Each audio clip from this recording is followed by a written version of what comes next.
topspotusa.com. Hi, this is Adam from the Academy Is, and you are tuned in to Top Spot USA.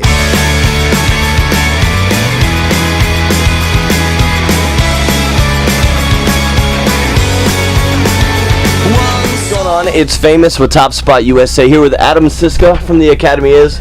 What's going on, man? Not too much. I'm happy to be back here in Florida. Yeah? The fall ball. The fall ball, yeah, although right now it's the scorching hot, sweaty ball. Yeah. Tour. Welcome to Florida. And you look like you just, you shaved your head, look like you're getting ready to swim. Is there a competition? There's always a competition of some degree, but Yeah. Unfortunately Mike, our guitar player, Mike Carden, he was actually #1 in his high school. He holds all the records For swimming, Yeah, so you got to find something He was else. actually born flat-footed, which apparently helped in the water. I had a friend who was also born with webbed feet. And that helped a lot.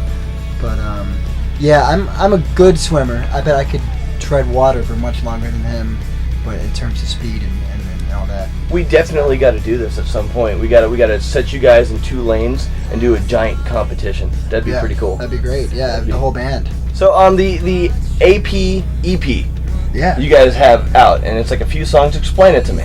The AP EP called Awesome Pacific Time. We a couple of the songs were kind of songs that we had been writing during the Fast Time sessions. Okay. And that just kind of didn't come together. There's actually a song called New York that's on the EP. Okay. And most people, no one knows this. I've never even talked about it till now. That was originally a song called The Test, which is on Fast Times.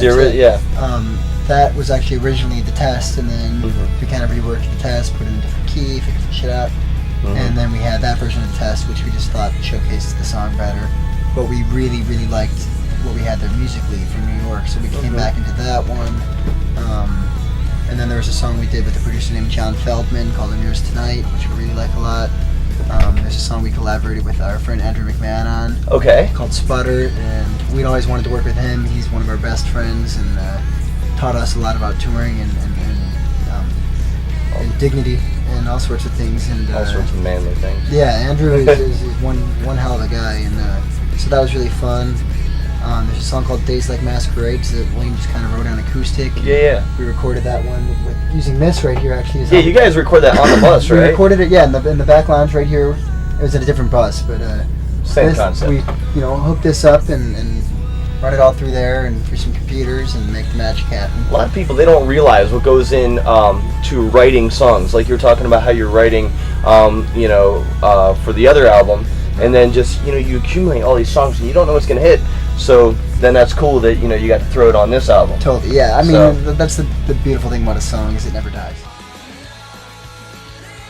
I don't feel like a song has it's not a time bomb. It just goes. A song, yeah.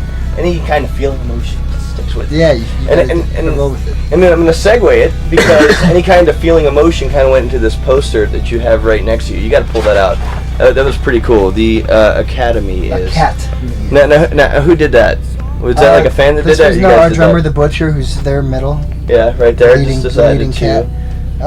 Yeah, he was just, we like to draw faces on each other. There you go. So you had hair in that picture. Yeah. Look at that. Not so long ago. So that's cool. Looks like you're all ready for prom. Yeah. And that was cool. Or a bar mitzvah or something. Or something. Yeah, you guys, never know what's going on. Now, you guys used to release the TAI TV. Yeah. Are you guys still doing that, or what's going on? We're just taking a little break from it. We did it a lot. I mean, I know. We did it every Sunday, and people were tuning in all over.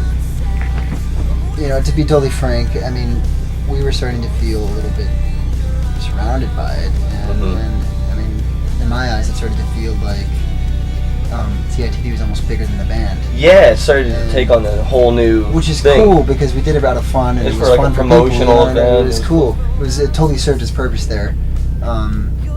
But I'd run into things where like I'm kind of goofy on the show on TITV. Okay. I'm always goofing around, and then you'd get people talking outside, and then I actually use my brain. And yeah, and they're like, people would be like, "Well, you're not funny. Like, be funny. Come on." And I'm like, well, "Look, man, You're like, I'm a musician, I'm not a comedian. Exactly. Make me laugh. You kind of have to draw that line and say, what do you want to be? I'm definitely not saying TITV is over. It's definitely not. It's just right now we're trying to progress as musicians and just as 5 individuals. And, if you come to our shows and you see us outside the bus, you're gonna see You know, you're gonna see us in an honest light. It could be goofy, it could be stern, it could be an asshole. I don't know. However I'm feeling that day. The wind blows. But we're still out there, you know, giving something to the fans. It's just we got a little overworked, and our camera guy Jack really got overworked. It's like, to me, like looking at the Academy is from almost here to where you guys are now. It's been a giant progression of you guys as individuals. You guys seem like you're all growing up.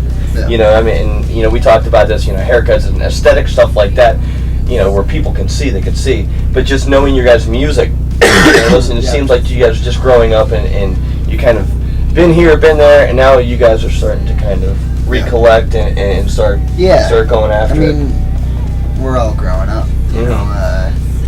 You know, it's just like a basketball player, you know, progresses in his career, you know, or digresses for that matter. I mean, we're just going through the motions of this, you know, and we're not trying to be, we're not trying to live up to anything that's happened in the past with the band. We're just trying to move forward, and that can be difficult, you know, but just try our best to do that.